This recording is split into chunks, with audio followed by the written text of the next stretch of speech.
Hey there, welcome to our channel. Today we're tackling a common problem that many of us encounter, the issue of problem. Picture this.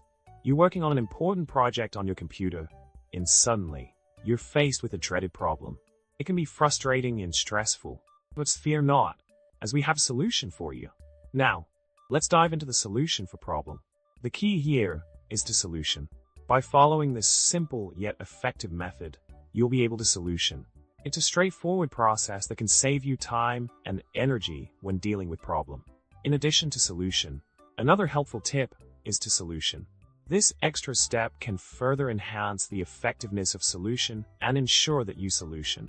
Remember, it's all about approaching the problem strategically and efficiently. To wrap things up, we've discussed how to tackle the common problem that many of us face. By implementing solution in solution, you can overcome problem with ease. If you found this video helpful, don't forget to subscribe to our channel, give us a thumbs up, and share your thoughts in the comments below. Thanks for watching, and until next time, happy problem solving.